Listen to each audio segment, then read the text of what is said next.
બનાસકાંઠાના શિહોરી પોલીસ સ્ટેશનના 3 પોલીસ કર્મી સસ્પેન્ડ. અંબાજી સઘન સુરક્ષામાં પોલીસ કર્મીઓની બદલી થઈ. બદલી થયા બાદ અંબાજીમાં હાજર ન થતા કાર્યવાહી કરાઈ. 12 સપ્ટેમ્બરે અંબાજી સઘન સુરક્ષામાં બદલી કરાઈ હતી. તો આદેશનો અનાદર કરતા જિલ્લા પોલીસ વડાએ સસ્પેન્ડ કર્યા છે. ફરજમાં બેદરકારી દાખવનાર 3 પોલીસ કર્મીઓને સસ્પેન્ડ કર્યા.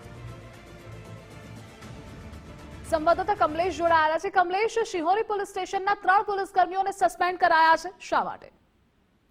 જી બિલકુલ, ધ્રુવીસા વાત કરવામાં આવતી જ્યારથી બનાસકાંઠાના એસપી જે નવા પ્રશાંત સુબે છે ત્યારથી જ ગેરકાયદેસર પ્રવૃત્તિઓ અને જે કહી શકાય કે જે નૃશંસો છે તેમની સામે કડક કાર્યવાહી હાથ ધરી છે. ત્યારે કહી શકાય કે જે પોલીસમાં પણ જે ગેરકાયદેસર પ્રવૃત્તિઓ થતી હોય કે કોઈ પોલીસ જો ફરજ દરમિયાન કોઈ એવું હાલતમાં આવે તો તેઓ તાત્કાલિક ઘણી એક્શન લઈ રહ્યા છે. ત્યારે શિહોરી પોલીસ સ્ટેશનમાં ફરજ બજાવતા 3 જે પોલીસ કર્મીઓની અંબાજી સઘન સુરક્ષામાં બદલી કરાઈ હતી. જોકે બદલી 12 સપ્ટેમ્બરના કરાઈ હતી, તેમ છતાં જે પોલીસ કર્મીઓ હતા તે અંબાજી હાજર ન થયા હતા અને તે બાબતની જાણ જિલ્લા પોલીસ વડા પ્રશાંત સુબેના થતા તેમને તાત્કાલિક ધોરણે એક્શન લીધી છે અને 3 પોલીસ કર્મી હતા તેમને સસ્પેન્ડ કર્યા છે. મહત્વની વાત જે પ્રકારે અત્યારે જિલ્લા પોલીસ વડા જે પ્રકારે કાર્યવાહી કરી રહી છે તેને લઈને અત્યારે પોલીસ વડામાં ખખડાટ વ્યાપ્યો છે. જી ધ્રુવિશા.